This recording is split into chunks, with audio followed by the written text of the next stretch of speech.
Hello guys and welcome back to my video series of networking. तो last time हमने देखा था Ethernet collision and troubleshooting, जिसमें हमने कवर किया था what is collision, what is CSMA CD, what is your deferred and the collision counter, late and exclusive collisions क्या होते हैं। साथ ही साथ हमने देखा था interface state, error, duplex and speed. Okay, आज हम डिस्कस करने वाले हैं आपके वैन आर्किटेक्चर के बारे में, जिसमें हम मेनली कवर करेंगे आपके जस्ट अ मिनट जिसमें हम मेनली कवर करने वाले हैं आपके van over dedicated connection, van connection via Ethernet, van over shared infrastructure by using VPN technology, lease lines, internet connection by using DSL and the cable TV network, redundant internet connections, metro ethernet, MPLS layer 3 VPN, MPLS layer 2 VPN, GRE, MGRE and the DMVPN, IPsec, site to site VPN, remote access VPN। इन दोनों के बीच में हम difference देखेंगे और last में हम देखेंगे PPPoE which is your point to point over Ethernet. Okay, इसमें से हमने lease line, DSL and cable TV network के बारे में हमने ऑलरेडी देखा था, तो ये एक बार वो प्रीवियस वीडियो जो है वो एक बार आप चेक कर लेना। ठीक है, तो सबसे पहले यहाँ पे आप देख लेते हैं। Let's say I have two routers over here, router 1 and router 2। Router 1 जो है वो लॉस एंजलिस में है और राउटर 2 जो है वो जैसे न्यूयॉर्क में है। ओके, राउटर 1 के पीछे मेरा कोई प्राइवेट नेटवर्क है, 2 के पीछे भी मेरा एक प्राइवेट नेटवर्क है। 1 और 2 कनेक्टेड है आपस में by using public network. So मेरा मेन ऑब्जेक्टिव क्या है? So I would like to connect two private networks over this public network. This mechanism is known as virtual private network, VPNs. So यहाँ पे public network मैं use कर रहा हूँ to connecting these two private networks. तो यहाँ पे मेरे पास दो मैकेनिज्म्स हैं, दो ऑप्शंस हैं। एक ऑप्शन ये है कि इन दो प्राइवेट नेटवर्क्स को आपस में कनेक्ट करने के लिए मैं सर्विस प्रोवाइडर नेटवर्क को या सर्विस प्रोवाइडर के क्लाउड को यूज कर सकता हूँ। अदरवाइज मेरे पास सेकेंड ऑप्शन जो है वो है इंटरनेट। तो यहाँ पे मैं इंडिविजुअली किसी भी सर्विस प्रोवाइडर को यूज नहीं करूंगा। यहाँ पे मल्टीपल आपके सर्विस प्रोवाइडर्स होंगे जो आपस में कनेक्टेड रहेंगे। तो आप सिंगल सर्विस प्रोवाइडर को या इंडिविजुअल सर्विस प्रोवाइडर को यूज कर सकते हो by connecting to private networks to each other. Otherwise मैं इंटरनेट टेक्नोलॉजी को यूज कर सकता हूँ to connecting this to private sites to each other. Okay, so यहाँ पे अगर मैं सर्विस प्रोवाइडर की टेक्नोलॉजी को यूज कर रहा हूँ to connecting this to private networks, we have layer 2 technology. What kind of layer 2 technologies? We have SDLC, we have point to point, we have frame relay, we have QNQ, we have VPLS, we have Metro Ethernet, we have ATM, we have MPLS, we have FTDI, हमारे पास LLDP है, we have CDP, we have UDLD। ये सारे आपके layer 2 technologies है जो कि use करते हैं by using a service provider network, by using service provider cloud to connecting these two private networks to each other. Why they call layer 2 technology? This is also known as a layer 2 VPN. Why they call layer 2 VPN? Because it forwards the packet. It forwards the packet. It checks the packet based on your layer 2 information. It forwards the packet based on layer 2 information. What kind of layer 2 information we have? Like अगर मैं frame relay को use कर रहा हूँ as a service provider network, तो frame relay it forwards the packet based on your DLC number. QNQ, VPLS and Metro Ethernet, it forwards the packet based on your VLAN tag. ATM, it forwards the packet based on your VPI, VCI number. And MPLS, it forwards the packet based on labels. It means that ये आपके layer 3 information को check नहीं करते हैं. It could not check your source IP address or destination IP address information. It only check your layer 2 information. That's why they call layer 2 VPN, because it forwards the packet based on your layer 2 information. Okay, अब consider करके चलते हैं router 1 और router 2 जो है वो they are connected with the service provider cloud and they wants to connect these private networks to each other by using frame relay. It's your layer 2 technology. तो यहाँ पे मैं frame relay cloud को use कर रहा हूँ. Router 1 और router 2 के पीछे जो आपका नेटवर्क्स है, इनको मुझे आपस में कनेक्ट करना है। आपके जो प्राइवेट नेटवर्क्स है, इन दोनों को मुझे आपस में कनेक्ट करना है by using a frame relay technology. Okay, so as you see, आप यहाँ पे देख सकते हो, यहाँ पे मेरे सिर्फ 2 ही नेटवर्क्स है, 2 ही राउटर्स है। This is look like a point to point. Okay, तो यहाँ पे और एक चीज बहुत ही इंपॉर्टेंट है, आप फ्रेम रिले और राउटर 1 इनके बीच में मैं सीरियल कनेक्शन को यूज कर सकता हूँ या सीरियल लिंक को यूज कर सकता हूँ। मतलब अगर मैं सर्विस प्रोवाइडर नेटवर्क को यूज कर रहा हूँ या सर्विस प्रोवाइडर के क्लाउड को यूज कर रहा हूँ to connecting router 1 to the service provider और router 2 to the service provider, I am going to use a serial link. By default serial link अगर आप देखोगे, हमारे पास 2 इनकैप्सुलेशन टाइप्स हैं सीरियल लिंक के, एक है एचडीएलसी, दूसरा है पॉइंट टू पॉइंट।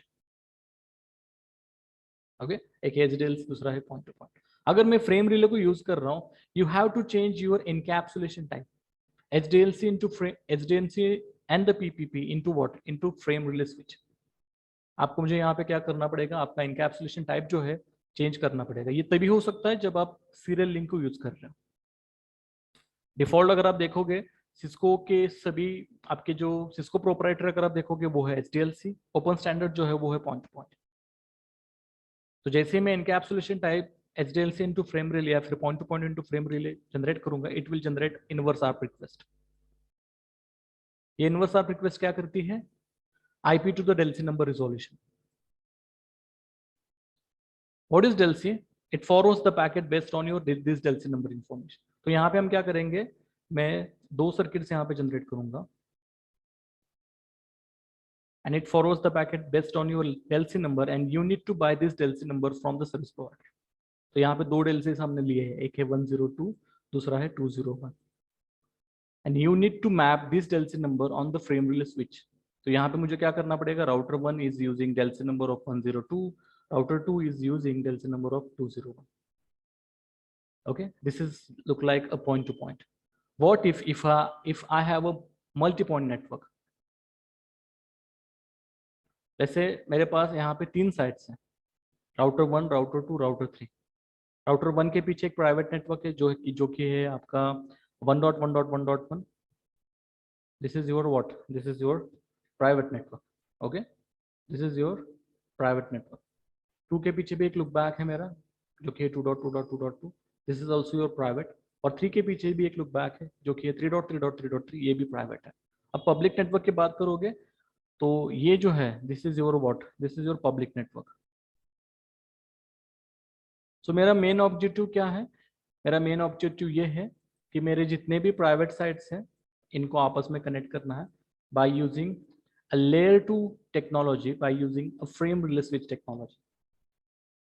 ओके, अब हम क्या करेंगे, लेट्स से कंसीडर करके चलते हैं 1 और 2 के बीच में मुझे कनेक्टिविटी एस्टैब्लिश करनी है। तो as using frame relay you should need to buy a DLCI number.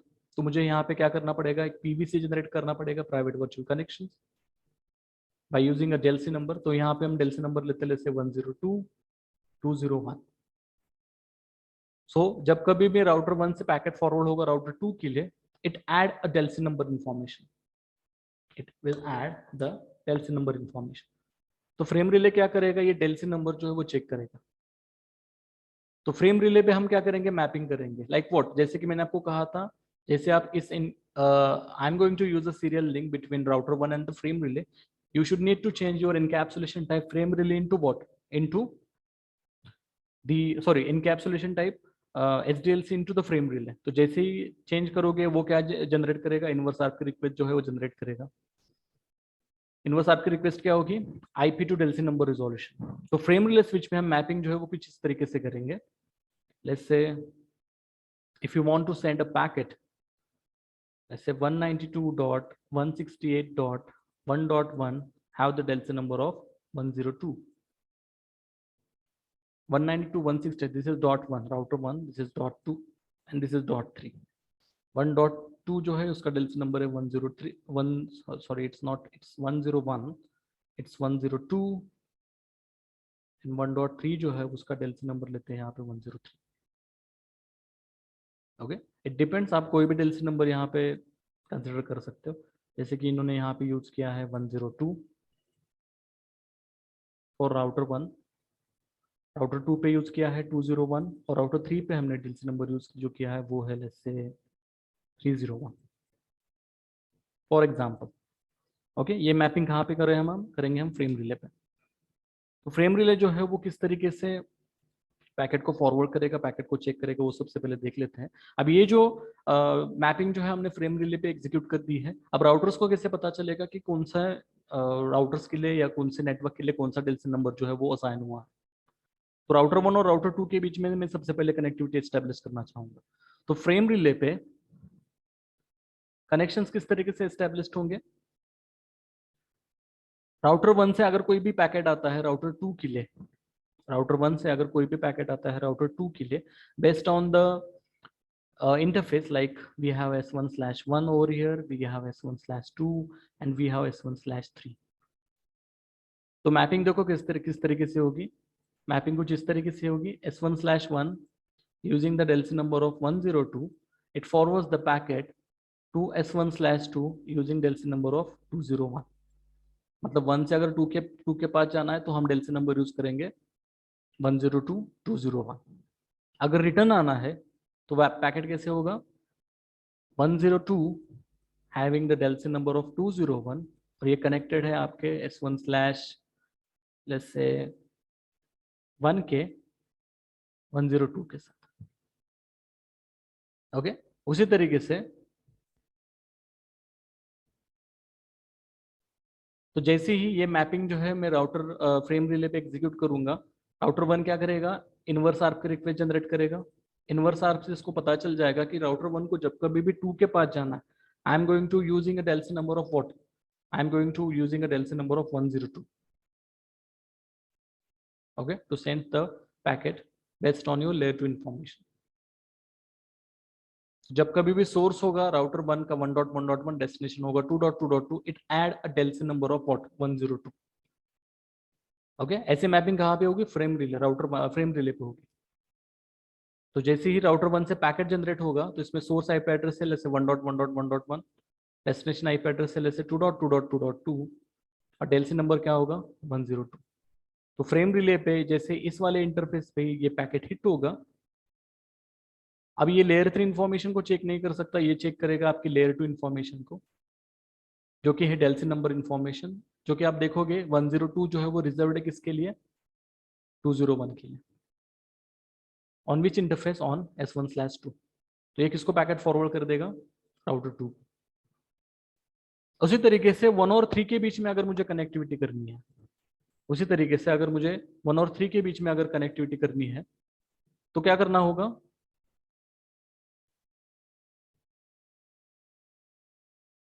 तो same you need to buy a DLC number, you need to buy a DLC number from the frame relay। तो यहाँ पे भी मुझे क्या करना पड़ेगा, DLC number जो है वो खरीदने पड़ेंगे।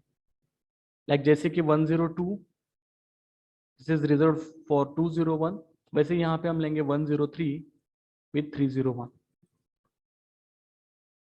और सेम मैपिंग मुझे फ्रेम रिले पे करनी पड़ेगी जैसे हमने ऑलरेडी राउटर 1 से 2 के लिए की थी। याद होगा आपको हमने कैसे की थी मैपिंग, यहाँ पे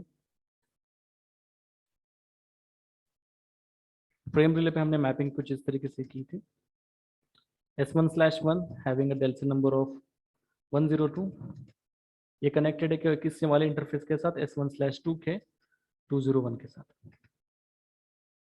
उसी तरीके से रिटर्न पैकेट के लिए भी हमने एंट्री जनरेट की थी, s1/2 DLC नंबर हमने यूज किया था 201, ये कनेक्टेड है आपके s1/1 के 102 के साथ। ओके, उसी तरीके से 1 और 3 के बीच में मुझे कनेक्टिविटी करनी है तो और एक मैपिंग करनी पड़ेगी। मैपिंग जो है वो कैसे होगी, s1/1 103, ये किसके साथ कनेक्टेड है, s1/3 के 301 के साथ।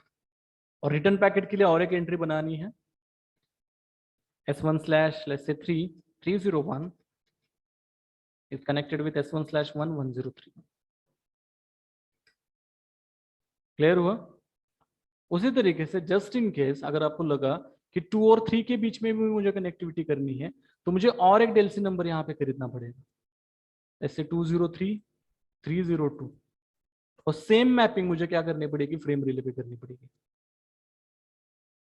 सेम मैपिंग जो है मुझे क्या करनी पड़ेगी, फ्रेम रिले पे। तो मैपिंग कैसे होगी यहाँ पे, S1/2 with the Delsi number of 203 is connected with S1/3 with the Delsi number of 302।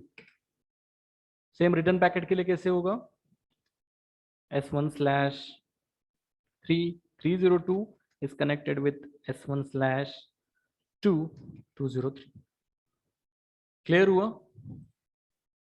तो यहाँ पे आप देख सकते हो जैसे जैसे आपके नेटवर्क जो है वो बढ़ते जाएंगे वैसे वैसे मुझे पीवीसीज और इन डेल्सी नंबर्स को क्या करना पड़ेगा, खरीदना पड़ेगा। So this is the example of frame, this is the example of full mesh, this is the example of full mesh. तो जितने भी नेटवर्क्स बढ़ेंगे उतने मुझे डेल्सी नंबर, पीवीसीज और उतनी मैपिंग जो है मुझे फ्रेम रिले पे ऐड करनी पड़ेगी। ओके तो राउटर 1 पे अगर आप देखोगे तो कितने मैपिंग रिसीव होंगी, 2 मैपिंग रिसीव होंगी, एक होगी 102, दूसरी होगी 103 के लिए। उसी तरीके से राउटर 2 पे कितने डेल्सी नंबर रिसीव होंगे, 2 डेल्सी नंबर रिसीव होंगे, 201 203। और उसी तरीके से राउटर 3 पे 2 डेल्सी नंबर रिसीव होंगे, एक होगा 301 एंड दूसरा होगा 302। तो जैसे राउटर्स बढ़ेंगे उतने ही मुझे मैपिंग जो है वो ऐड करनी पड़ेगी, मैनुअल मैपिंग ऐड करनी पड़ेगी ऑन द फ्रेम रिले, क्योंकि फ्रेम रिले जो है वो हर बार क्या चेक करेगा, डेल्सी नंबर्स को चेक करेगा।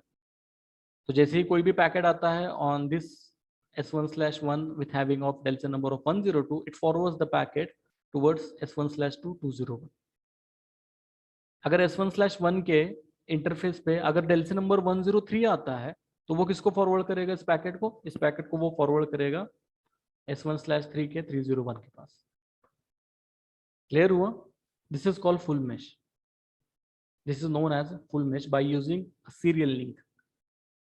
तो इसमें एक मेन ड्रॉबैक ये है, एक तो ये हम लेयर 2 इंफॉर्मेशन को यूज कर रहे हैं to forward the packet, and by using this layer 2 information, this layer 2 VPN does not have any ability to secure your data, does not have any ability to support your security mechanisms।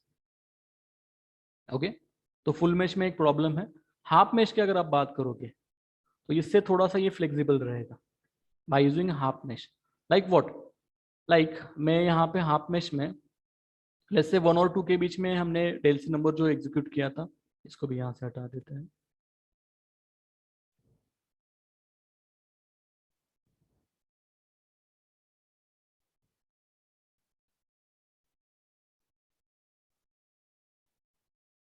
Alright okay तो Delsey number हमने use किया था router 1 और 2 के बीच में, वो था 102 201। राउटर 1 और 3 के बीच में था 103 301। ओके अब हम क्या करेंगे, मैं राउटर 2 और राउटर 3 के बीच में कनेक्टिविटी तो एस्टेब्लिश करना चाहता हूं, बट मैं डेल्सी नंबर जो है वो नहीं खरीदना चाहता। मैं क्या करूंगा, यही डेल्सी नंबर्स को यूज करूंगा टू फॉरवर्ड द पैकेट। इसका मतलब क्या है, जो डेल्सी नंबर्स की मैपिंग हमने फ्रेम रिले पे की थी वो मुझे हटानी पड़ेगी। ये डेल्सी नंबर सेम रहेंगे, 102 201 201 102 103 301 301 302। ये जो डेल्सीज है यहाँ पे क्या हो जाएंगी, ऐड नहीं करनी पड़ेगी, क्योंकि फ्रेम रिले को पता ही नहीं चलेगा कि मैं उन्हीं डेल्सी नंबर्स को यूज करने वाला हूँ टू फॉरवर्ड द पैकेट। तो राउटर 3 पे मुझे मैनुअल मैपिंग करनी पड़ेगी। मैनुअल मैपिंग राउटर 2 और राउटर 3 पे कैसे होगी, राउटर 2 पे जो है वो मैनुअल मैपिंग कुछ इस तरीके से होगी।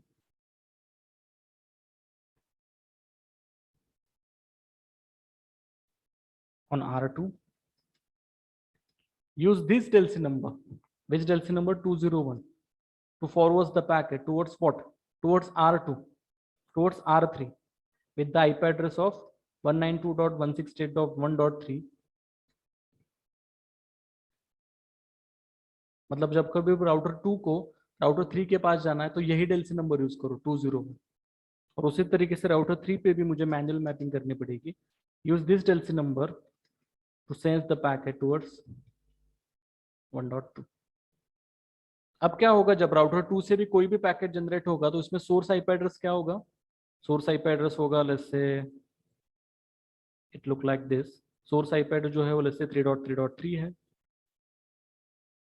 अब ये जो इंफॉर्मेशन इन लुकबैक्स की इंफॉर्मेशन ये इनके पास कैसे आएगी? Bye using a routing protocol. Okay, so source जो है वो 333 है, सॉरी सोर्स जो है वो है 2.2.2.2,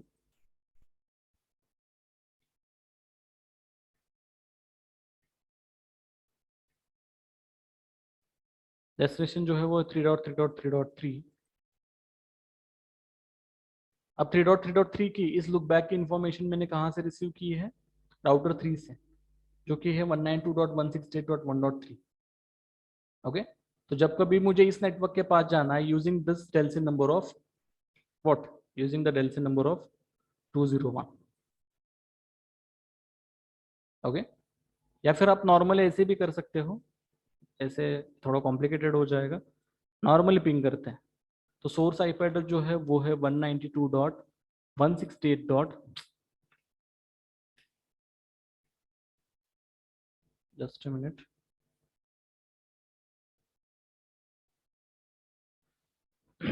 तो सोर्स आईपी एड्रेस है 192.168.1.2। डेस्टिनेशन आईपी एड्रेस जो है वो है 192.168.1.3 एंड डेल्सी नंबर जो है वो क्या है? 201 है।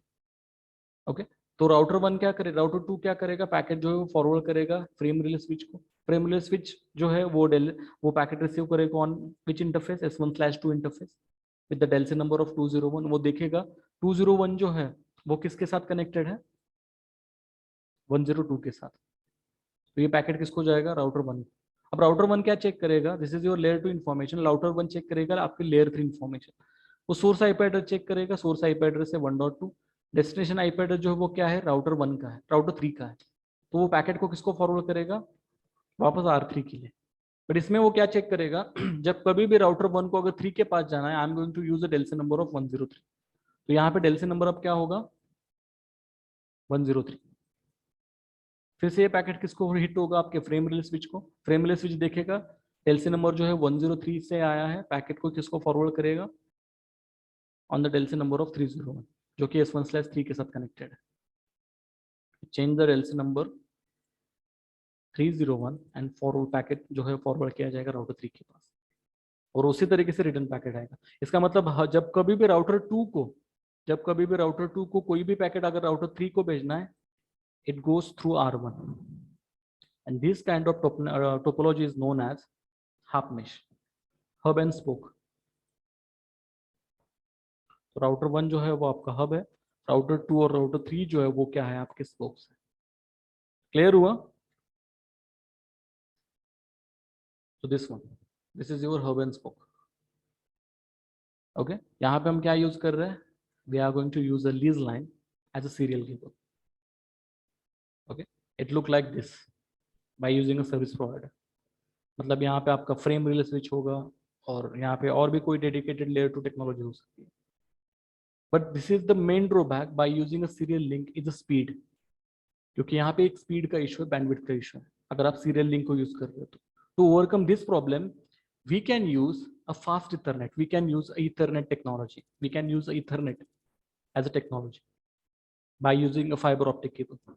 तो अगर आप फाइबर ऑप्टिक केबल यूज कर रहे हो तो यहाँ पे डिस्टेंस का भी जो प्रॉब्लम है वो कवर हो जाएगा, और फाइबर ऑप्टिक केबल का स्पीड जो है it's more than your serial link. ठीक है। तो सेकंड जो टेक्नोलॉजी जो मैंने आपको बताई थी वो थी आपकी internet, by using internet to connecting two private networks.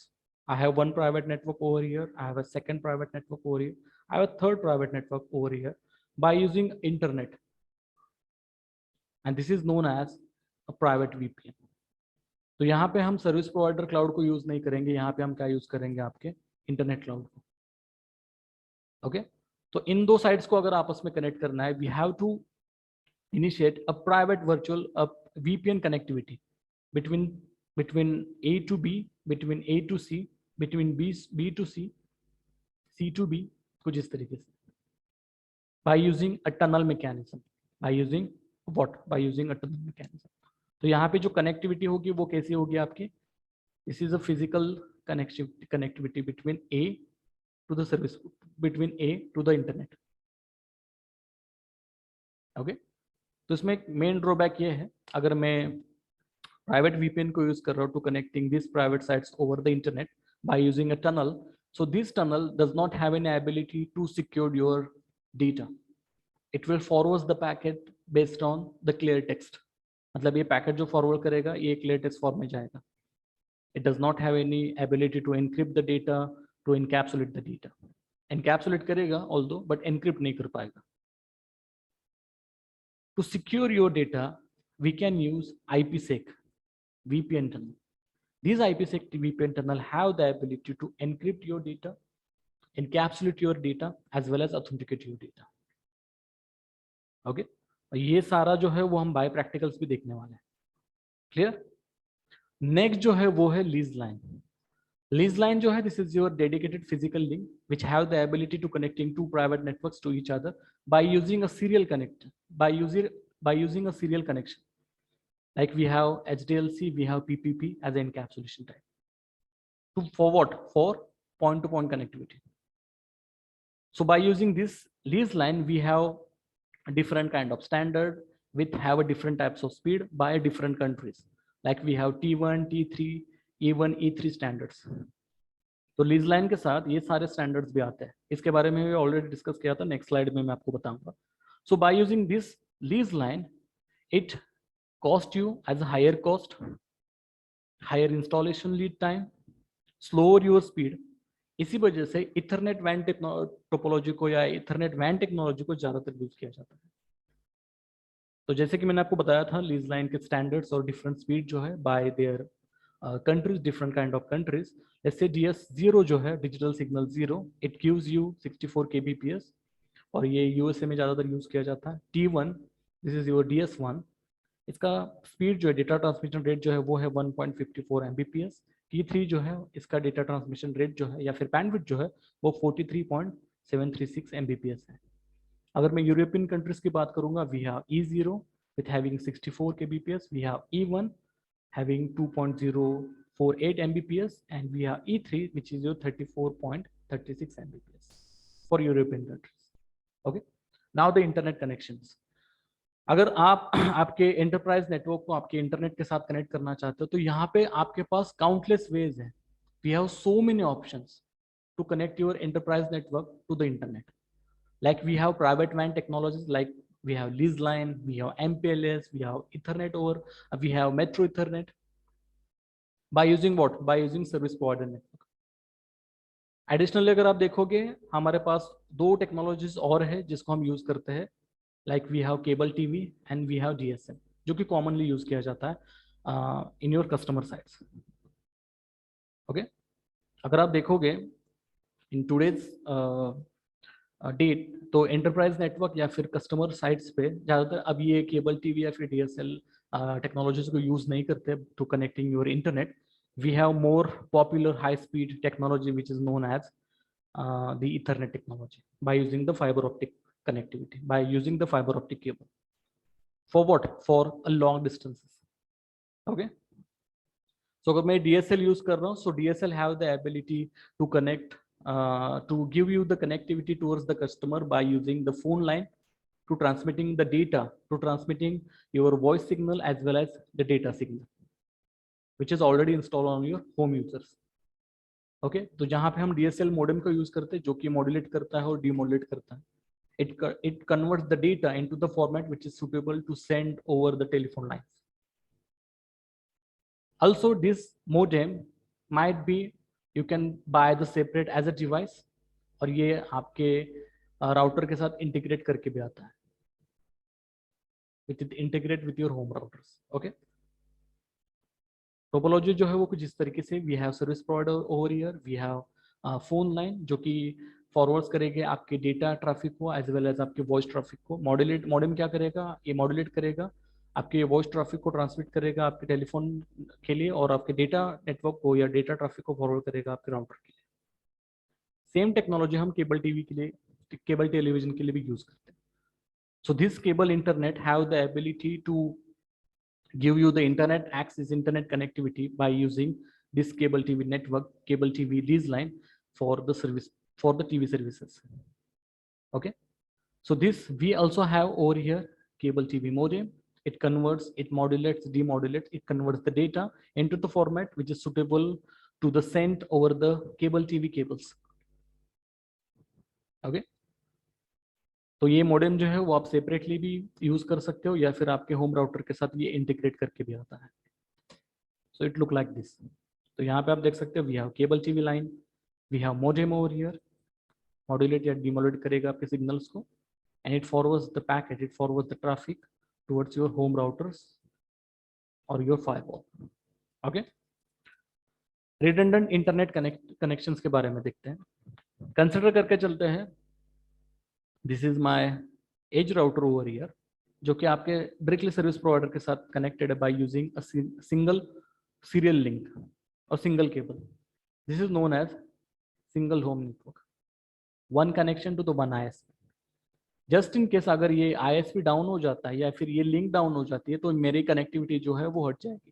तो इसलिए हम क्या करेंगे, या फिर राउटर डाउन हो जाता है तो कनेक्टिविटी जो है वो, या फिर इंटरनेट एक्सेस जो है वो मैं नहीं कर पाऊंगा. तो हम क्या करेंगे, फॉर अ रिडंडेंसी परस्पेक्टिव मैं क्या करूंगा, यहाँ पे I am going to use 2 routers over here by connecting a single service provider. तो जस्ट इन केस अगर राउटर 1 यहाँ पे डाउन भी हो जाता है तो I forwards the packet towards router 2, and this kind of setup is known as dual room, जहाँ पे दो राउटर्स यूज किए जा रहे हैं to connecting one single service provider. What if service provider 1 is goes down, तो यहाँ पे क्या यूज करेंगे, हम 2 राउटर्स को यूज करेंगे to connecting 2 different service providers. तो जस्ट इन केस अगर सर्विस प्रोवाइडर 1 डाउन हो जाता है, so I am going to forward the packet towards service provider number 2, and this is known as multi-home. Okay. और इनके बीच में अगर रिडंडेंसी करना चाहते हो, क्योंकि अगर यहाँ पे लिंक अगर डाउन हो जाती है तो पूरा ट्रैफिक जो है मुझे राउटर 1 से राउटर 2 पे शिफ्ट करना पड़ेगा. बेटर है कि मैं आपका जो राउटर 1 है इसकी कनेक्टिविटी में सर्विस प्रोवाइडर 1 और सर्विस प्रोवाइडर 2 के साथ भी रखूँ. उसी तरीके से राउटर 2 की भी कनेक्टिविटी हम सर्विस प्रोवाइडर 1 और सर्विस प्रोवाइडर 2 के साथ एस्टेब्लिश करेंगे. इससे क्या हो जाएगा, इससे ये हो जाएगा, अगर जस्ट इन केस अगर कोई लिंक डाउन हो जाती है या राउटर भी डाउन हो जाता है, पूरा ट्रैफिक जो है वो मैं दूसरे राउटर से या फिर दूसरे लिंक से शिफ्ट कर सकता हूँ. And this kind of topology which is known as dual multi home. There are 2 connections to each other by using two internet service providers. Okay. Now we have a metro Ethernet. So this metro Ethernet is used to connect a different sites in the same metropolitan area network which is known as MAN. मतलब यहाँ पे आप देख सकते हो Los Angeles में मेरी 3 कंपनियां हैं. लॉस एंजलिस में यहाँ पे मेरी 3 कंपनियां हैं. एक कंपनी जो है वो पैसेडीना में है, कंपनी ए. एक कंपनी में जो है वो अर्वाइन में है, कंपनी बी. और दूसरी कंपनी जो है वो है हॉलीवुड में. सो मैन जो है, मैन का कंसेप्ट हमने इससे पहले वीडियो नंबर 2 में मैंने आपको बताया था. What is MAN? MAN stand for metropolitan area network. तो यहाँ पे जितनी भी कंपनियां जो है which is own by the customer और own by the company. So we have different sites which is belongs from the same company और the same customer which wants to connect to each other. Okay. इससे पहले जब हमारे पास metro Ethernet नहीं था तो मैंने आपको बताया था we have serial connectivity over here. जब हमारे पास मेट्रो इथरनेट नहीं था तो हमारे पास क्या था, सीरियल कनेक्टिविटी थी. तो in by using this serial cable, serial connection from the customer side into the service provider, but the problem is using the serial link is the speed. Okay. जब metro Ethernet नहीं था तब मैंने आपको एक example frame relay का भी बताया था, जो कि हम सीरियल लिंक के साथ ये सारे जो आपके कंपनी जो है या सारे जो आपके नेटवर्क जो है वो आपके सर्विस प्रोवाइडर नेटवर्क के साथ या सर्विस प्रोवाइडर क्लाउड के साथ कनेक्टेड थे bye using this serial cable. But the problem by using this serial cable is the speed. By using this serial link, we use PPP or we use SDLC as a protocol to forward the packet. But these are your what? These are all your point-to-point protocol. ये सारे जो है वो क्या है, आपके point-to-point protocol है. मतलब क्या करना पड़ेगा, मुझे एक dedicated link establish करनी पड़ेगी. This is your router 1, this is your router 2, and this is your router 3. तो 1 और 3 के बीच में let's say just need to change my color pin.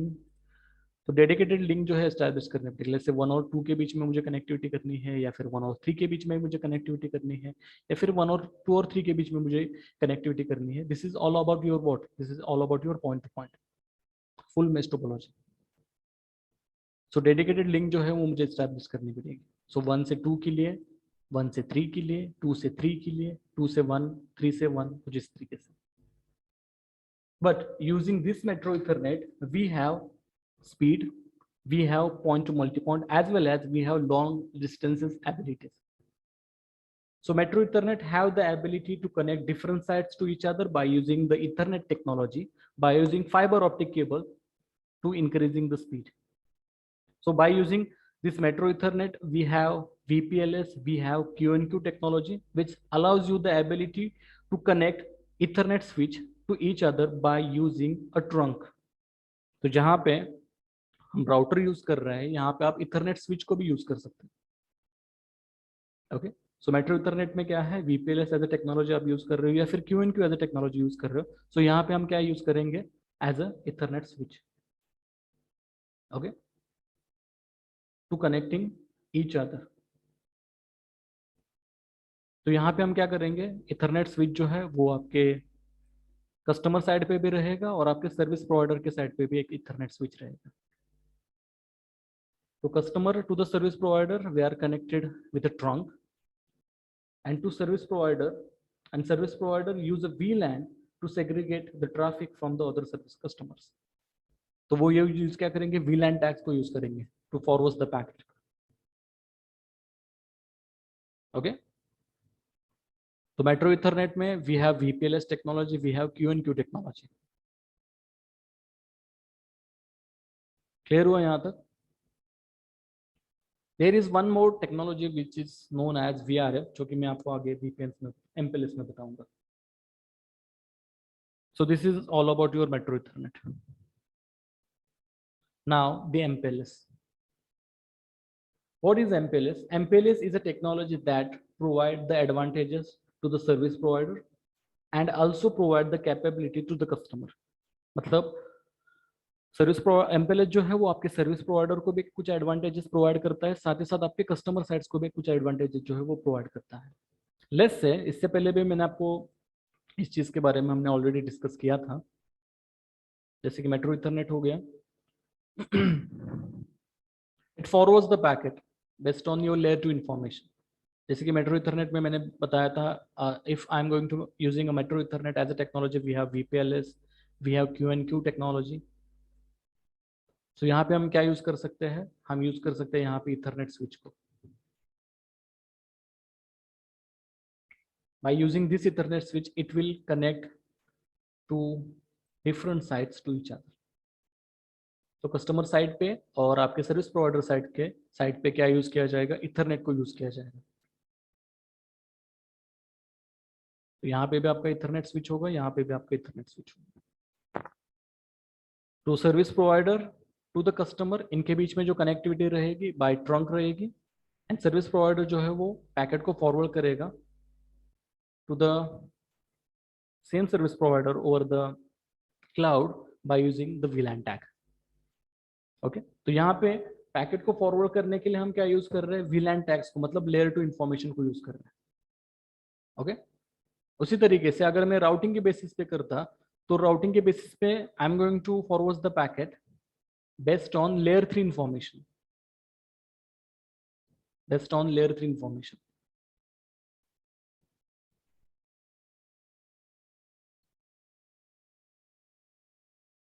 Means what, means router 1 और राउटर 2 के बीच में अगर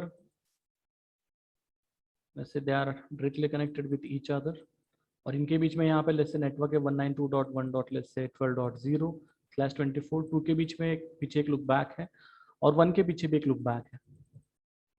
और फुल कनेक्टिविटी जो है मैंने एस्टेब्लिश की है by using routing protocol. Router 1 को जब कभी भी 2.2.2 के पास जाना, it forwards the packet towards R। उसके राउटिंग टेबल में ये एंट्री जो है वो सेव हो रही है। तो जब कभी भी मुझे 2.2.2 के पास जाना है तो मेरा नेक्स्ट हॉप क्या होगा, विच इज 192.1.12.2। तो हर बार जब कभी भी मैं पैकेट इनिशिएट करूंगा जिसमें सोर्स एड्रेस है जैसे 1.1.1.1 और डेस्टिनेशन एड्रेस जो है वो है 2.2.2.2 एंड द डेटा। तो राउटर 1 क्या चेक करेगा, सबसे पहले राउटर 1 चेक करेगा डेस्टिनेशन एड्रेस जो है वो क्या है 2.2.2। It will check this information into the routing table. So when normal IP network or IP packet forwarding the packet based on the normal 32-bit destination IP address. This is your what? This is your 32-bit destination IP address. अब ये चलो ठीक है, मैं यहाँ पे देख सकता हूँ कि ये जो है वो नॉर्मल आपके डायरेक्टली कनेक्टेड नेटवर्क के साथ हम इस तरीके से कुछ एस्टेब्लिश एग्जीक्यूट कर सकते हैं। But what if we have the service provider network over here. तो यहाँ पे आप देख सकते हो ये यहाँ पे जितने भी कस्टमर जो है वो सारे आपके सर्विस प्रोवाइडर क्लाउड के साथ आपस में कनेक्टेड है। तो जब कभी भी कोई भी पैकेट फॉरवर्ड किया जाएगा, अपने आपके जो सर्विस प्रोवाइडर्स राउटर्स रहेंगे या जो आपके एज राउटर्स रहेंगे, they need to have to check their layer 3 information, their layer 3 destination information. Like what, this is your layer 3 32-bit information. Okay, तो हर बार इन सभी राउटर्स को क्या करना पड़ेगा, चेक करना पड़ेगा आपके 32-bit इंफॉर्मेशन को। सो द सर्विस प्रोवाइडर, अब यहाँ पे देखो हर एक सर्विस प्रोवाइडर को, जैसे कस्टमर ए जो है जो कि साइड 1 पे है, he wants to communicate with the customer C on side 2. So this is C stand for customer edge router, this is P, this is your P1, this is your provider edge and this is your provider. तो side number 1 पे side customer ए पे जो side 1 है इसको communicate करना है side 2 के साथ जो कि कस्टमर सी के साथ कनेक्टेड है। तो वो क्या करेगा, अपना पैकेट जो है फॉरवर्ड करेगा based on this layer 3 information, forwards the packet towards P1। P1 भी देखेगा कस्टमर सी के पास जाना है, जैसे 2.2.2 के पास जाना है, तो वो देखेगा 2.2 के पास जाने के लिए मेरा नेक्स्ट हॉप क्या है, तो it will forwards the packet towards this one, it forwards the packet towards this. तो हर बार जितने भी आपके सर्विस प्रोवाइडर्स रहेंगे इन सबको क्या करना पड़ेगा, आपकी इस लेयर 3 डेस्टिनेशन इन्फॉर्मेशन को, इस लेयर 3 IPv4 एड्रेस की इन्फॉर्मेशन को चेक करना पड़ेगा जो कि है 32-bit की। तो सर्विस प्रोवाइडर्स क्या कर रहे हैं, सर्विस प्रोवाइडर्स इस इंफॉर्मेशन को ऑप्टिमाइज करने के लिए, इस 32-bit के डेस्टिनेशन IPv4 एड्रेस को ऑप्टिमाइज करने के लिए वो क्या कर रहे हैं, इस इंफॉर्मेशन को श्रिंक कर रहे हैं। And they come up with the shortened name for every single destination IP network within the single service, within the service provider. So service provider assign every single device within the service provider network a shorted ID. मतलब जहाँ पे मुझे 32-bit check करना पड़ रहा था, यहाँ पे मैं एक shorted ID दूंगा, and this address, this ID is known as label. This ID is known as label, which is your 20-bit. तो अब देखो क्या है, जहां पे मुझे लेयर 3 मतलब आपके इस 32-bit को चेक करना पड़ रहा था, अब मैं क्या चेक करूंगा, आपके लेयर 2 लेबल को जो कि है आपकी 20-bit। ओके, तो यहाँ पे ऑलमोस्ट आप देख सकते हो कि मेरा टाइम जो है यहाँ पे यूटिलाइज हो रहा है, क्योंकि मुझे 32-bit अब चेक करने की जरूरत नहीं है, मैं सिर्फ क्या चेक करूंगा, आपके लेयर 2 लेबल्स को, आपकी लेबल इंफॉर्मेशन को, which is your 20-bit। So routers, जितने भी आपके राउटर्स रहेंगे, देखो ये विद इन एन MPLS है, within an service provider network है। इसका मतलब ये है customer to the router, customer to the provider edge जो है, इनके बीच में MPLS कनेक्टिविटी नहीं होगी। MPLS डोमेन जो है वो किनके बीच में रहेगा, आपके provider as to the provider, इनके बीच में रहेगा। This is your MPLS domain. Okay, this is all about your MPLS domain. Clear हुआ? So router use LDP, router use label distribution protocol to exchange the label between the different routers. तो customer edges जो आपके provider edges जो है वो अपने labels की information को एक्सचेंज करने के लिए कौन सा प्रोटोकॉल यूज करेंगे, by using LDP as a protocol. तो जैसे ही आपके लेबल जो है वो एक्सचेंज हो जाएंगे between the router, it forwards the packet with in MPLS domain which is not done by this 32-bit check, this is done by this 20-bit check।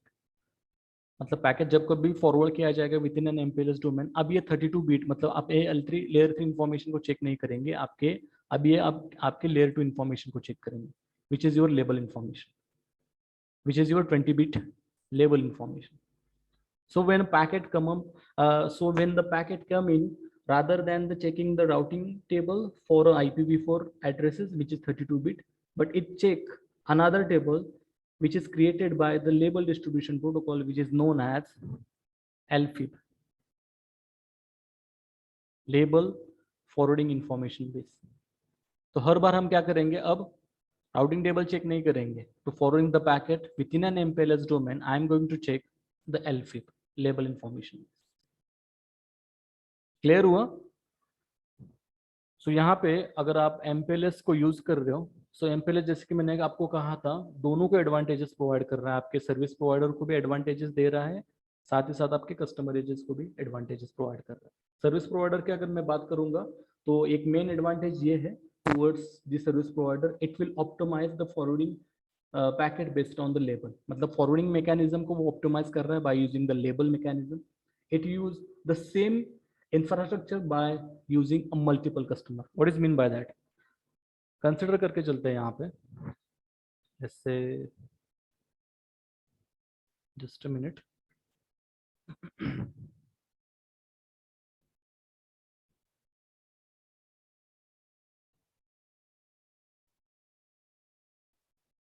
Okay. तो यहाँ पे alright. तो सेम इंफ्रास्ट्रक्चर को यहाँ पे use कर रहे हैं. लेट्स से यहाँ पे आप देख सकते हो हमारे पास यहाँ पे कस्टमर 1 है जो कि साइड 1 के साथ कनेक्टेड है.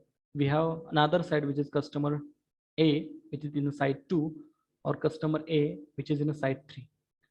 तो राउटर कस्टमर साइड A के पीछे जो नेटवर्क है वो लेसे वो है 10.1.1.0.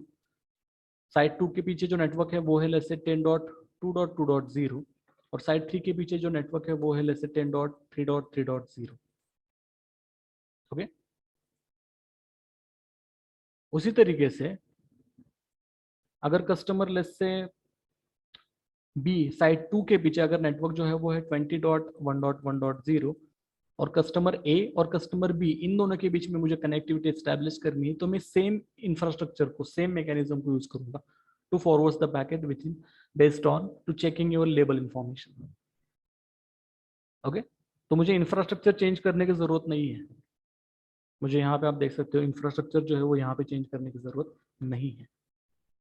There is one more advantages मैं आपको यहाँ पे कह सकता हूँ. Let's say just in case अगर कस्टमर B के पीछे भी सेम नेटवर्क है जो कि कस्टमर A के पीछे है, तो ये राउटर जो प्रोवाइडर एज है ये कैसे वेरीफाई करेगा ये जो पैकेट जो है एक्चुअली कहाँ से आया है? कस्टमर A से पैकेट आया है, कस्टमर B से पैकेट आया है. It forwards the packet based on what? Based on the label information by using VRF. अब ये VRF क्या है, इसका एक डिटेल प्रैक्टिकल जो है वो आप CCNP में, CCIP में या CCIE में भी पढ़ सकते हो. We have 2 VRF over here. VRF जो है वो इंटीग्रेट होगा आपके MPLS MPBGP के साथ और दूसरा जो VRF है वो है VRF Lite. VRF Lite it's without MPLS or without MPBGP. Doesn't need the you don't need to put the route target over here. Can done with the static or dynamic routing under the VRF instance. Route target it stand for RT and RD stand for route distinguisher. तो ये आपको अभी नहीं पता चलेगा but by practical से हम देख सकते हैं. ओके. यहाँ तक क्लियर हुआ? So this is the second advantages. This is your second advantages. तो यहाँ पे जैसे कि मैंने आपको कहा था, it forwards the packet based on your label information which is your 20-bit label information. तो जहाँ पे आपको सोर्स और डेस्टिनेशन IP एड्रेस चेक करना पड़ रहा था, यहाँ पे बेटर है कि मैं अपने लेबल इंफॉर्मेशन को चेक करके पैकेट को फॉरवर्ड करूँ. तो यहाँ पे मेरा 32-bit जो IP एड्रेस 32-bit जो लुकअप था वो अब क्या है, वो अभी 22-bit है, 20-bit है. ओके. तो this is the second advantages to use a same infrastructure to forward the packet to a different client. Okay. अगर मैं सर्विस प्रोवाइडर से कस्टमर एज की बात करूंगा, जहाँ पे कुछ एडवांटेजेस, कुछ बेनिफिट जो है वो कस्टमर साइड पे भी दिए जा रहा है. सबसे पहले एडवांटेजेस यहाँ पे देखते हैं. सबसे पहला मेन एडवांटेज ये है कि it have the ability to direct connection between a multiple site without having a full mesh mechanism. मतलब क्या है देखो, जैसे कि हमने फुल मेश टोपोलॉजी में देखा था ऑलरेडी,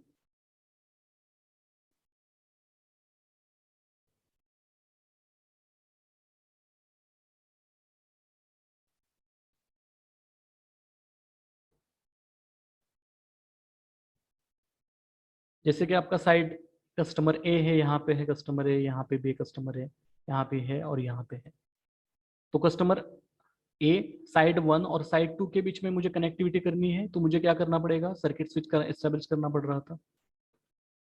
उसी तरीके से side A, customer side A, sorry side 1 to side 3 अगर कनेक्टिविटी करनी है तो सेपरेट सर्किट कनेक्टिविटी मुझे एस्टेब्लिश करनी पड़ेगी, जैसे मैंने फ्रेम रिले का एक एग्जांपल दिया था फुल मेश का।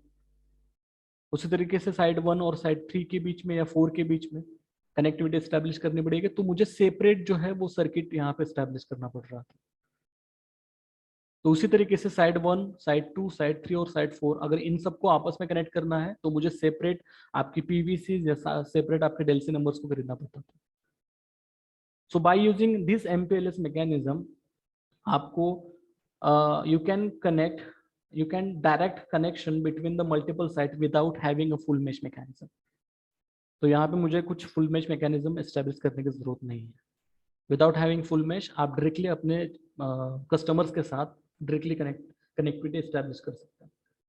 अब यहाँ पे और एक चीज यहाँ पे देखोगे, आपने नोटिस की होगी, कस्टमर साइड ए पे साइड 1, साइड 2 और साइड 4 पे जो मीडिया यूज हो रहा है, जो मीडियम यहाँ पे यूज हो रहा है वो है इथरनेट। वो क्या है, इथरनेट। और यहाँ पे जो सेकेंड साइड जो है वहां पे जो मीडियम यूज हो रहा है वो क्या है, वो है सीरियल। तो इथरनेट मीडियम टाइप जो है, यहाँ पे डिफरेंट डिफरेंट मीडियम टाइप जो है वो आपस में कोलैबोरेट कर सकते हैं। So you can use a different media, media independence यहाँ पे एक ऑप्शन आपको अवेलेबल हो जाता है। The second advantages which is known as MPLS quality of services. Quality of services के बारे में हमने ऑलरेडी एक वीडियो में मैंने आपको बताया था, what is your quality of services. तो जैसे कि मैंने आपको अभी थोड़ी देर पहले बताया था, यहाँ पे हमारे पास मीडियम की फ्लेक्सिबिलिटी है by using Ethernet over MPLS और एटीओएम, एनी ट्रांसपोर्ट ओवर एमपीएलएस। तो ये जो मैकेनिज्म जो है या फिर ये जो टेक्नोलॉजी जो है वो हम बाय प्रैक्टिकल्स भी देखेंगे। ओके, तो जैसे कि मैंने आपको कहा था, we can establish a direct connection between the multiple site without having a full mesh. This is known as MPLS VPN. This is known as the MPLS VPN. And the last जो मैंने आपको advantages बताया था वो था आपका MPLS quality of services. What is mean by QoS? Quality of services have the ability to control the traffic on a particular network. It's also have the ability to control the bandwidth. Also, you can set the upper limit as well as the lower limit. Okay, ये सारी चीजें हम quality of services में मैंने आपको बताई थी, तो ये आप एमपीएलएस के साथ इंटीग्रेट भी करके देख सकते हो। ओके, यहाँ तक क्लियर हुआ? अब जैसे कि मैंने आपको बताया था, we have MPLS layer 3 VPN mechanism over here. तो जहाँ पे आपके कस्टमर और प्रोवाइडर एज इनके बीच में जो कनेक्टिविटी हम एस्टेब्लिश करते हैं बाय यूजिंग राउटिंग प्रोटोकॉल हो रही है। तो इन शॉर्ट क्या है, इन शॉर्ट ये है कि प्रोवाइडर एज जैसे 1 टू द प्रोवाइडर एज 2, यहाँ पे हम डायरेक्ट एक टनल एस्टेब्लिश करते हैं to forward the packet based on your layer 3 information. तो इनके बीच में जो पियरिंग होगा, इनके बीच में जो राउटिंग टेबल की इंफॉर्मेशन जो एक्सचेंज होगी by using routing protocols, any routing protocol, like we have AIGRP, like we have OSPF, like we have ISI. There is one more VPN type which is known as MPLS layer 2 VPN, जहां पे हम क्या करेंगे, हम directly एक tunnel establish करेंगे from your customer edge 1 to the customer edge 2। अब हम क्या कर सकते हैं, यहाँ पे मुझे डायरेक्टली इंटीग्रेट करना है कस्टमर 1 और कस्टमर 2 के साथ, तो आपके बीच में जितने भी प्रोवाइडर एजेस या प्रोवाइडर रहेंगे ये आपस में इंटीग्रेट, ये आपके साथ इंटरफेयर नहीं करेंगे। तो यहाँ पे it look like this, this customer edge is connected, directly connected with the customer H2. So CE1 is connected with the CE2. Okay, logically, not virtually. Sorry, not physically, it's just virtually. तो ये virtually जो है वो कुछ इस तरीके से connect रहेंगे. क्लियर हुआ? ये भी आपके साथ प्रैक्टिकल सेशंस में हम देख सकते हैं, जो कि है आपके CCNP में, CCIP और CCIE में. Okay. Now the next one, which is called generic routing encapsulation, GRE. अब ये जो हम सर्विस देख रहे हैं वो है, जैसे यहाँ पे राउटर 1 और राउटर 2 के पीछे आप देख सकते हो हमारा, मेरे यहाँ पे 2 प्राइवेट नेटवर्क्स हैं राउटर 1 और राउटर 2 के पीछे. So I am going to connecting these 2 private networks over the internet, which is known as VPNs. तो यहाँ पे हम इंटरनेट क्लाउड को यूज कर रहे हैं to connecting these 2 different sites to these two private sites to each other by using GRE as a protocol. GRE stand for generic routing encapsulation. So GRE does have the ability to give you a actual tunnel interface. यहाँ पे हम actual tunnel, virtual tunnel interface जो है वो establish करेंगे from R1 to R2. तो router 1 का जैसे आईपी एड्रेस है 199.1.1.1 और राउटर 2 का जो आईपी एड्रेस है वो है 1.2, और इनके बीच में जो वर्चुअल कनेक्टिविटी हम एस्टैब्लिश करेंगे बाय यूजिंग अ टनल, और इस टनल का हम आईपी एड्रेस ले सकते हैं जैसे 192.168.1.0/24.1 एंड .2. तो जब कभी भी राउटर 1 से अगर कोई भी पैकेट जनरेट होगा तो इसका इनसाइड हेडर जो है वो क्या रहेगा, इनसाइड हेडर रहेगा जैसे लुक बैक 1 और लुक बैक 2, इन दोनों के बीच में मुझे कनेक्टिविटी या पिंग करना है तो सोर्स आईपी एड्रेस क्या रहेगा, सोर्स आईपी एड्रेस रहेगा 10.1.1.1. डेस्टिनेशन आईपी एड्रेस क्या रहेगा, डेस्टिनेशन आईपी एड्रेस रहेगा 10.2.2.2. This is your inside header, this is your inner packet. और आउटसाइड हेडर यहाँ पे क्या होगा, आउटसाइड हेडर रहेगा 199.1.1.1 which is your source IP address. Destination क्या रहेगा, डेस्टिनेशन रहेगा जैसे, जस्ट अ मिनट इसको हटा देते हैं,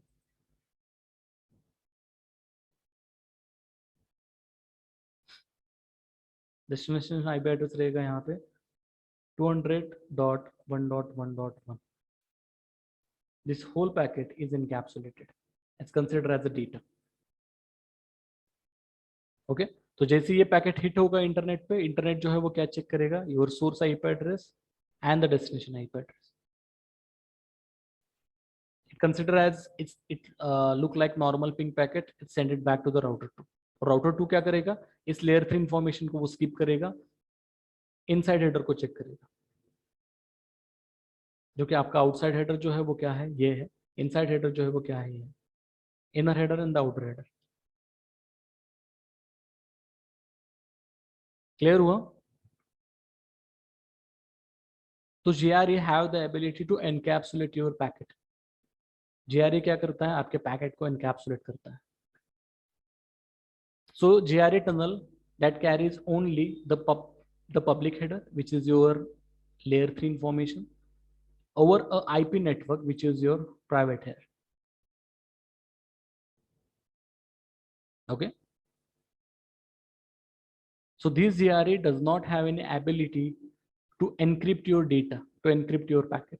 It just what? It just encapsulates your packet. And this is the example of point-to-point VPN.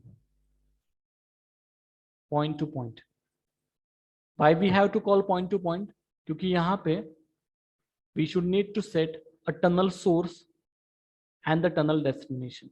तो एक tunnel source होगा और एक ही tunnel destination होगा. ये डिटेल में हम GRE सेक्शन में देखने वाले हैं, ठीक है ना. बाय प्रैक्टिकल दिखाऊंगा ताकि आपको ये सारे कंसेप्ट जो है वो क्लियर हो जाएंगे. विथ मैं एग्जांपल के साथ बताऊंगा कि ये जो कनेक्टिविटी है वो किस तरीके से एस्टेब्लिश की जाती है. लेट्स से कॉन्फ़िगरेशन का पार्ट अगर आप देखोगे तो मैं आपको कॉन्फ़िगरेशन का पार्ट भी ऐसे क्विक ओवरव्यू में बता देता हूँ कि ये किस तरीके से रहेगा.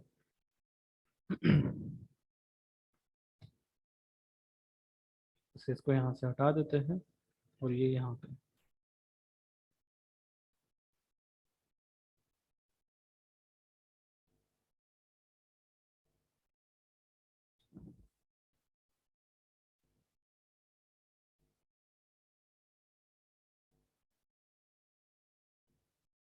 तो राउटर 1 पे अगर आप कॉन्फ़िगरेशन देखोगे तो राउटर 1 पे कुछ इस तरीके से रहेगा, जैसे इंटरफेस टनल 1।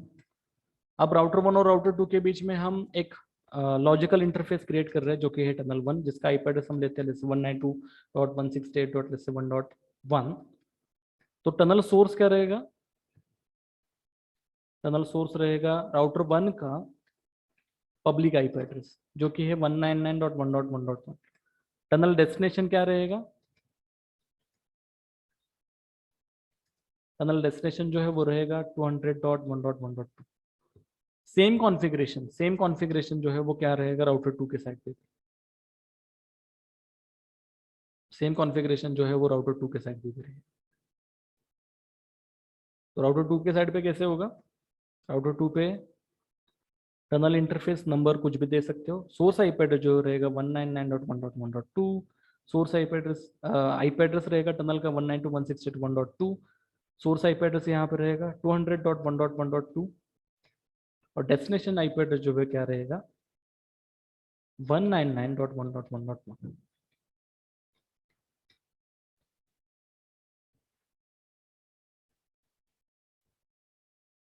क्लियर?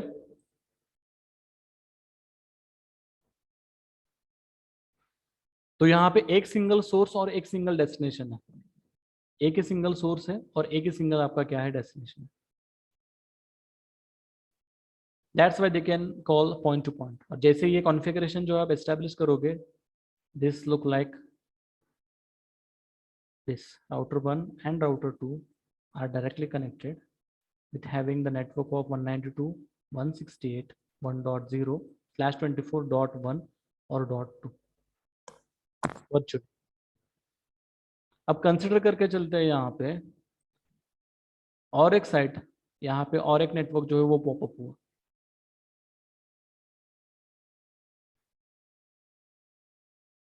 जैसे राउटर 3 और 1 और 3 के बीच में मुझे कनेक्टिविटी एस्टेब्लिश करनी है। तो मुझे क्या करना पड़ेगा, जैसे मैंने 1 और 2 के बीच में जो टनल एस्टेब्लिश किया था वैसे ही मुझे और एक टनल 1 और 3 के बीच में भी एस्टेब्लिश करना पड़ेगा। जैसे और एक साइड अगर एस्टेब्लिश हो जाती है और एक साइड यहाँ पे पॉपअप हो जाती है, उसी तरीके से 1 और 4 के बीच में भी मुझे टनल एस्टेब्लिश करना पड़ेगा। 2 और 3 के बीच में मुझे कनेक्टिविटी करनी है तो 2 और 3 के बीच में मुझे और एक टनल एस्टेब्लिश करना पड़ेगा। तो यहाँ पे एक राउटर पे मुझे मल्टीपल टनल्स एस्टेब्लिश करने पड़ेंगे। क्यों? क्योंकि जीआरई जो है वो ये आपका एक पॉइंट टू पॉइंट वीपीएन है जहाँ पे एक सिंगल सोर्स और एक सिंगल डेस्टिनेशन रहेगा। तो टनल 1 पे राउटर 1 और 2 के बीच में है, उसी तरीके से टनल 2 बनाना पड़ेगा फॉर राउटर 1 एंड राउटर 3। उसी तरीके से राउटर 1 और 4 के बीच में टनल 3 बनाना पड़ेगा।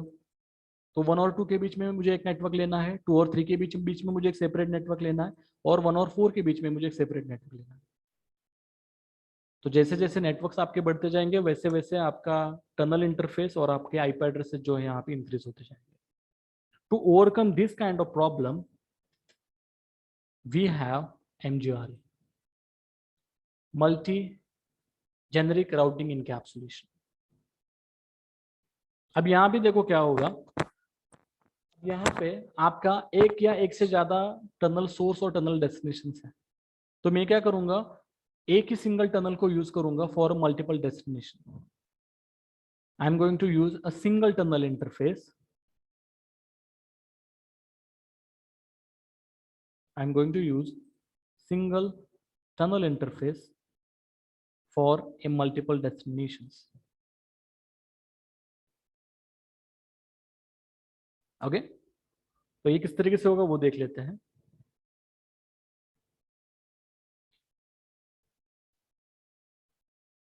Let's say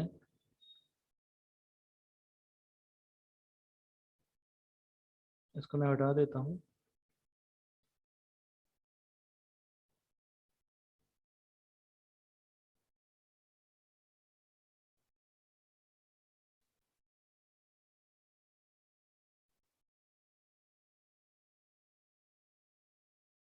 okay, so this is your router 1, this is your router 2, this is your router 3 and not R3, जैसे this is your router 3 and this is your router 4। Okay, कुछ इस तरीके से। तो 1 पे जो कॉन्फ़िगरेशन होगा, क्योंकि यहाँ पे आप देख सकते हो ये आपका प्राइवेट आईपी एड्रेस है, ये आपका पब्लिक आईपी एड्रेस है।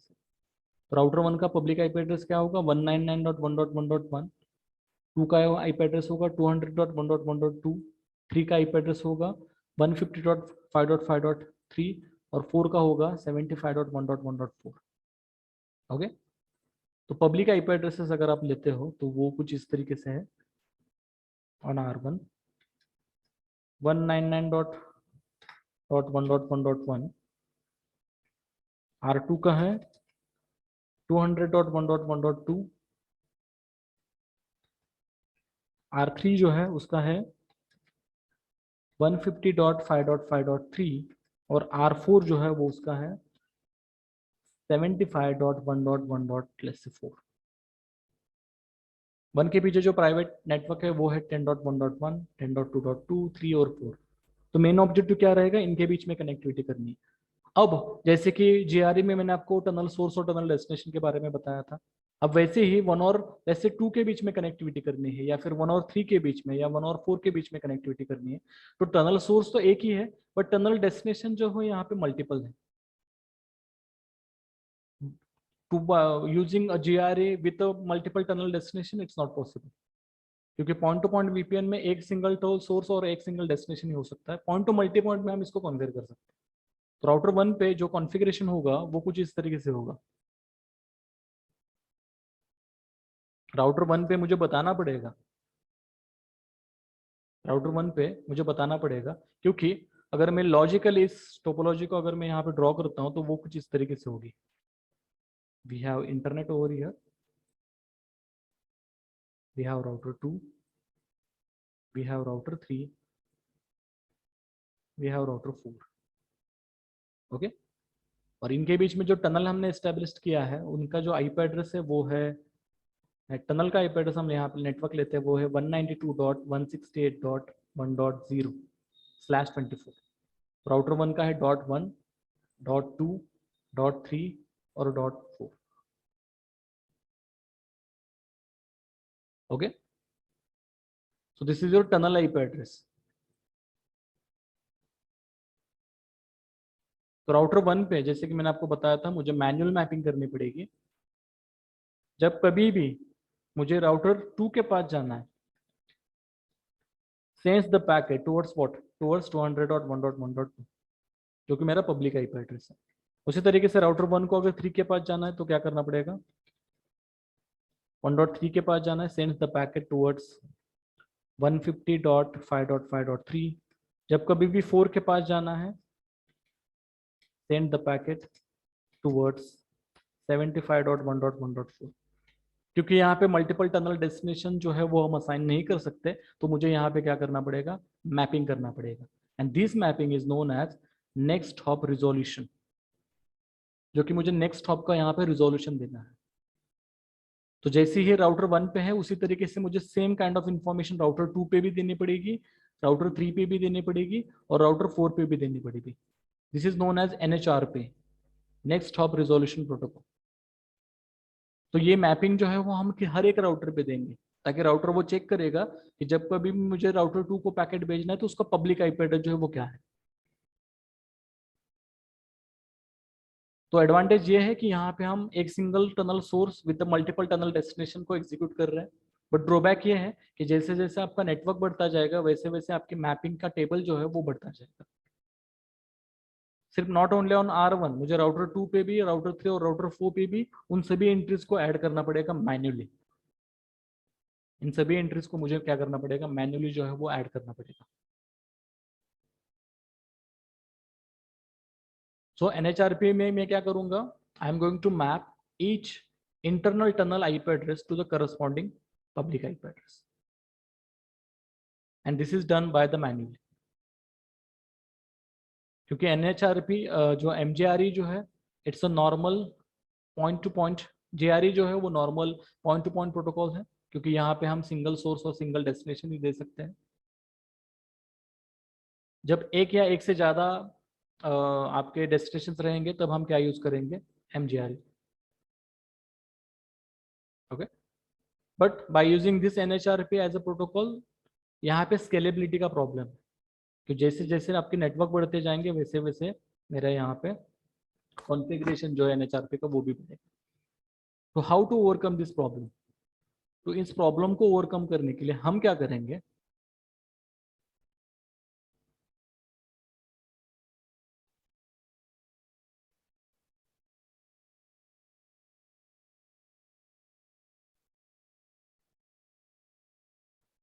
Let's say this is your router 1, router 2, sorry not router 2, this is your router 2, this is your router 3 and this is your router 4।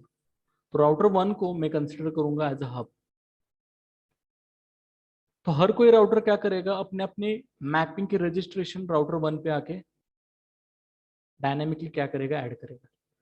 इसका मतलब कैसे होगा, राउटर 1 पे अगर आप देखोगे डायनेमिक एंट्रीज कहाँ से आएंगी, राउटर 2 से डायनेमिक एंट्री अगर आप देखोगे तो कुछ तो इस तरीके से होगा। राउटर 2 खुद आके बोलेगा राउटर 1 को कि जब कभी भी आपको राउटर 2 के पास जाना है, sends the packet towards my public IP address. उसी तरीके से राउटर 3 भी बोलेगा जब कभी भी आपको राउटर 3 के पास जाना है,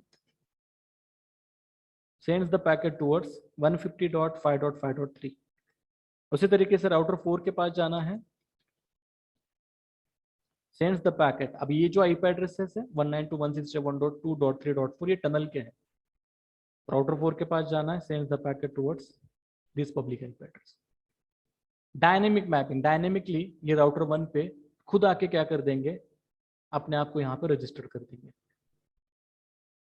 हर कोई राउटर ऐसे ही करेगा, रिएक्ट करेगा। अब क्या होगा देखो, राउटर 2 को जब कभी भी राउटर 3 को पैकेट भेजना है, अब इसको तो पता नहीं है कि राउटर 3 कहाँ पे, बट वो क्या करेगा, वो बोलेगा कि मेरे पास एक डेडिकेटेड एंट्री है जो कि फॉरवर्ड की जाएगी आपकी इस हब के पास, और ये जो हब है this is known as next hop server, NHS। तो राउटर 2, राउटर 3 और राउटर 4 पे एक कॉमन एंट्री होगी जो कि होगी NHS सर्वर के बारे में। मतलब राउटर 2, राउटर 3 और राउटर 4 ये अपने अपनी इंफॉर्मेशंस को किसको फॉरवर्ड करेंगे, 1.1 जो कि है 100, sorry it's 199.1.1। This is your NHS entry, okay. तो राउटर 2 को जब कभी भी राउटर 3 के पास जाना है तो वो चेक करेगा मैपिंग। मैपिंग जो है वो किसके लिए है, आपके नेक्स्ट हॉप सर्वर के लिए है। बट राउटर 3 की एंट्री तो मेरे पास नहीं है, तो वो बोलेगा शायद राउटर 1 के पास हो। तो वो क्या करेगा, पैकेट को फॉरवर्ड करेगा, इस रिक्वेस्ट को फॉरवर्ड करेगा राउटर 1 को। राउटर 1 क्या करेगा, रिजॉल्व करके इस राउटर 3 की एंट्री को, इस एंट्री को वो किसको फॉरवर्ड करेगा, राउटर 2 के पास। फिर राउटर 2 क्या करेगा, डायनेमिकली अपने टेबल में मेंटेन करेगा कि जब कभी भी मुझे राउटर 3 के पास जाना है, send this packet towards what, towards 150.5.5.3। और इस तरीके से राउटर 2 जो है वो राउटर 3 की एंट्री जो है वो राउटर 1 से रिजॉल्व करके ले लेगा। उसी तरीके से हर एक राउटर, चाहे वो राउटर 4 हो चाहे वो राउटर 3 हो, 3 को अगर 2 के पास जाना है तो सेम प्रोसेस होगा, 4 को अगर 2 के पास या 4 को अगर 3 के पास जाना है तो सेम प्रोसीजर जो है यहाँ पे फॉलो की जाएगी। क्लियर हुआ? हर कोई पैकेट जो है वो किसके लिए फॉरवर्ड किया जाएगा, नेक्स्ट हॉप सर्वर के लिए। अगर अनफॉर्चुनेटली अगर ये एंट्री जो है वो यहाँ पे या आईपी एड्रेस जो है वो अनफॉर्चुनेटली अगर चेंज हो जाता है तो फिर से एंट्री जनरेट होगी, तो फिर से ये अपना रजिस्ट्रेशन राउटर 1 पे करेंगे। क्लियर हुआ? So this is all about your MGR and this is known as, जो जैसे डायनेमिकली आप अपने एंट्रीज को ऐड कर रहे हो, डायनेमिकली आप अपने साइट्स को ऐड कर रहे हो, this is known as DMVP। Okay, अब देखो हमने JRE और MGRE के बारे में देखा, DMVPN के बारे में देखा। ये सारे जो है it just your encapsulations, it just have the ability to encapsulate your data. It does not have any ability to encrypt your packet, to authenticate your packet। मतलब यहाँ पे ये अपने पैकेट को ये सिर्फ एनकैप्सुलेट कर सकते हैं, ये ऑथेंटिकेट या फिर आपके पैकेट को एनक्रिप्ट नहीं कर सकते, मतलब स्क्रैम्बल नहीं कर सकते। मतलब अगर आप GRE MGRE अगर आप यूज कर रहे हो ओवर द इंटरनेट, तो जब कभी भी कोई भी पैकेट फॉरवर्ड किया जाएगा over the internet, anyone can check your packet, snip your data. Okay, तो इसमें वो सोर्स आईपी एड्रेस और डेस्टिनेशन आईपी एड्रेस, चाहे वो पब्लिक हो चाहे वो प्राइवेट हो, वो दोनों इन्फॉर्मेशन इंटरनेट पे कॉम्प्रोमाइज हो जाएगी। क्यों? क्योंकि ये सिर्फ अपने पैकेट को इनर हेडर और आउटर हेडर सिर्फ एनकैप्सुलेट कर रहे हैं, ऑथेंटिकेट आपके पैकेट को एनक्रिप्ट नहीं कर पा रहे। That's why we have to use IPsec. IPsec have the ability to encrypt your data. IPsec does have the ability to encrypt your data. तो सेम मैकेनिज्म यहाँ पे भी यूज किया जाएगा, हम यहाँ पे भी टनल जो है वो एस्टेब्लिश करेंगे 1 और 2 के बीच में। बट इस बार क्या होगा, by using this IPsec mechanism I am going to encrypt my packet, I am going to authenticate my packet. तो यहाँ पे कुछ सिक्योरिटी मैकेनिज्म्स को यूज किया जाएगा। आप सेम मैकेनिज्म IPsec और GRE के साथ यूज कर सकते हो, MGRE, FDDM, VPN को भी यूज कर सकते हो बाय यूजिंग द IPsec। तो आप अपने डेटा को सिक्योर करना चाहते हो, आप अपने पैकेट को अगर सिक्योर करना चाहते हो तो हम क्या कर सकते हैं, आप अपने GRE, MGRE और DMVPN के प्रोटोकॉल्स को IPsec के साथ इंटीग्रेट कर सकते हो। तो IPsec क्या करेगा, IPsec आपके इनर पैकेट को पूरी तरीके से एनक्रिप्ट कर देगा। इंटरनल जो पैकेट रहता है आपका, इनर हेडर जो रहता है, उसको वो क्या कर देगा, एनक्रिप्ट करेगा, और आपका जो आउटर हेडर रहेगा वहां पे वो IPsec हेडर ऐड कर देगा। ये बाय प्रैक्टिकल हम देखने वाले हैं। सो नेक्स्ट जो है वो है site to site VPN. This site-to-site VPN have the ability to connect two devices to each other by using internet as a cloud. Okay, so IPsec site-to-site VPN can encapsulate your original packet. मतलब यहाँ पे inner header और outer header जो है वो encapsulate किए जाएंगे, as well as आप यहाँ पे ओरिजिनल पैकेट को एनक्रिप्ट भी कर सकते हो। जस्ट लुक लाइक दिस, जैसे मैंने साइट टू साइट VPN जो है वो IPsec VPN का एक एग्जांपल है, जहाँ पे आप देख सकते हो यहाँ पे हमने IPsec टनल को एस्टेब्लिश किया है। दो साइड से मेरे router 1 and router 2। Office A से जो PC1 जो है वो पैकेट जब फॉरवर्ड करेगा, वो डेटा कैसे होगा, आपका अनइनक्रिप्टेड डेटा होगा। जैसे ही ये पैकेट जो है फॉरवर्ड किया जाएगा by using the IPsec VPN, this router encrypts your data by adding a VPN header and the new header. मतलब यहाँ पे आपका इनर हेडर होगा, मतलब यहाँ पे जैसे सोर्स आईपी एड्रेस है 1.1.1, डेस्टिनेशन आईपी एड्रेस है 2.2.2। तो ये जो सोर्स और डेस्टिनेशन आईपी एड्रेसेस जो है वो क्या हो जाएंगे, एनक्रिप्ट किए जाएंगे इंक्लूडिंग डेटा। यहाँ पे नया हेडर ऐड होगा विच इज योर IPsec हेडर, और यहाँ पे आउटर हेडर में आपके सोर्स पब्लिक आईपी एड्रेस और डेस्टिनेशन पब्लिक आईपी एड्रेस होगा, and this packet travels towards the internet. और जैसे ही इंटरनेट पे अगर ये डेटा, अगर पैकेट अगर स्नीप करके कोई देख भी लेता है, तो ये जो इनर हेडर है it look like a normal data which is your encrypted, which is can't be read. वो सिर्फ सोर्स और डेस्टिनेशन मतलब पब्लिक आईपी एड्रेस को चेक कर सकता है, आपके प्राइवेट नेटवर्क को चेक नहीं कर पाएगा। This is your site to site. Now next one which is called the remote access VPN। अब रिमोट एक्सेस VPN जो है, हम डायरेक्टली एक VPN कनेक्टिविटी एस्टेब्लिश कर सकते हैं by using your PC, by using your mobile phones. मतलब हर बार मुझे राउटर पे जाके कॉन्फ़िगरेशन करने की जरूरत नहीं है।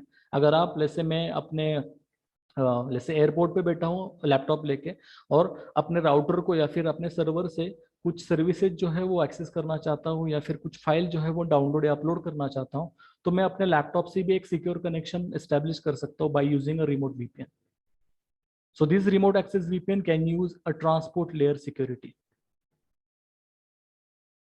which provides the security for HTTPS, and this is also known as the secure socket layer SSL, which is developed by Netscape, but ये जैसे standardized हुआ IETF, this is also known as the SSL certificates. तो client side पे जो आपका client side होगा, या फिर PC होगा, या फिर आपके मोबाइल फोन्स होंगे, या फिर लैपटॉप्स होंगे, यहाँ पे आपको क्या करना पड़ेगा, VPN क्लाइंट सॉफ्टवेयर जो कि है Cisco AnyConnect, इसको इंस्टॉल करना पड़ेगा। सो जैसे आप ये कनेक्टिविटी, ये डिवाइसेस, ये सॉफ्टवेयर को जैसे ही आप इंस्टॉल करेंगे ऑन योर एंड डिवाइसेस, वो क्या करेगा, एक सिक्योर टनल जो है वो परफॉर्म करेगा between your PC to the router, PC to the firewall, it acting as like a TSL server. So it have the ability to securely access towards the company resources, towards the internal network. Okay, it look like this. तो यहाँ पे मेरे कुछ employees हैं, and users जो है, यहाँ पे ऑलरेडी इन्होंने अपने सिस्को एनी कनेक्ट को या वीपीएन कनेक्ट सॉफ्टवेयर को इंस्टॉल किया है और ये आपके डेटा सेंटर को या फिर आपके सर्वर्स को एक्सेस करना चाहते हैं by using TLS VPN terminal, because it's a secure. So without using companies internal network आप क्या कर सकते हो, एक रिमोट कनेक्शन जो है वो एस्टैब्लिश कर सकते हो by using remote access VPN. Okay, तो साइड टू साइड और रिमोट एक्सेस VPN के बीच में अगर आप टिपिकली डिफरेंस अगर आप देखोगे, साइड टू साइड VPN जो है by using IPsec for security mechanism, और ये जो है वो TLS सिक्योरिटी मैकेनिज्म्स को यूज करता है. Side to side VPN provide the services to many devices within sites they are connecting, मतलब कंपनी नेटवर्क में इसको यूज किया जाता है. ये client end user to the company resources, इनके बीच में हम रिमोट एक्सेस VPN को यूज कर सकते हैं, which is based on your VPN client software. Side to side VPN which is typically used to permanently connected to two sites over the internet, मतलब हम IPsec यूज कर रहे हैं, GRE या फिर MGRE को यूज कर रहे हैं, तो डेफिनेटली ये अगर फिक्स रहेगा तो हम साइड टू साइड VPN को यूज कर सकते हैं. रिमोट एक्सेस VPN जो है वो टिपिकली प्रोवाइड किया जाता है on demand service, on demand access services for the end users, मतलब जो एक्सेस करना चाहता है उसी को हम क्या कर सकते हैं, इन सर्विसेज को प्रोवाइड कर सकते हैं. ओके, लास्ट जो है वो है आपका PPPoE, stand for point to point protocol over the internet, Ethernet. So this technology have the ability to connect your end users to the internet. This kind of setup, this kind of technology, you can call the small office, home office type of setup, type of system which is using the point to point over Ethernet connecting to the internet towards the end user. तो ये आपके small office, home office या फिर आपके home office में आप देख सकते हो. ये टेक्नोलॉजी क्या करती है, आपके एंड यूजर को डायरेक्ट कनेक्ट करती है आपके इंटरनेट के साथ. अब यहाँ पे दो प्रोटोकॉल्स यूज किए जा रहे हैं, यहाँ पे दो मैकेनिज्म्स को यूज किया जा रहा है. एक है आपका PPP stand for point to point protocol, और दूसरा जो है वो क्या है, Ethernet. Okay, so PPP have the ability to do a layer 2 authentication. So this PPP have the ability to do a layer 2 authentication. मतलब जब कभी भी आपके इंटरनल यूजर को जब कभी भी इंटरनेट को एक्सेस करना है या फिर IP एड्रेस को अगर रिसीव करना है, सबसे पहले इसको क्या करना पड़ेगा, खुद को ऑथेंटिकेट करना पड़ेगा. अगर मैं यहाँ पे ऑथेंटिकेशन की बात कर रहा हूँ, इसका मतलब ये है, ऑथेंटिकेशन का मतलब होगा यहाँ पे यूजर नेम और पासवर्ड जो है वो आप क्या कर सकते हो, इम्प्लीमेंट कर सकते हो. सो इथरनेट के पास, Ethernet does not have the ability to do authentication between the end users. So Ethernet is just for using a cabling perspective, and PPP which is used for the authentication perspective. That's why this is known as PPPoE, point to point protocol over Ethernet. Okay, तो generally आपके जो inside the office, small offices या फिर घर पे अगर आप देखोगे, हाउसेस पे अगर आप देखोगे, तो नॉर्मली PPPoE कनेक्टिविटी रहती है टुवर्ड्स द इंटरनेट. सो ये जो पैकेट जो फॉरवर्ड किया जाएगा, it uses outer header as ethernet header. तो इसका जो आउटर हेडर रहेगा वो रहेगा इथरनेट का, जिसमें सोर्स मैक और डेस्टिनेशन मैक रहेगा, और इनसाइड हेडर जो है वो रहेगा आपका PPP which is layer 2 authentication header. It does include username and the password. Okay, so ये widely यूज किया जाता है for the end user. It support for PPPoE presented in the most operating system like we have Windows XP, Linux and Mac. All right, so this is all about your this WAN architecture. तो आज इतना ही रखते हैं. See you in the next video.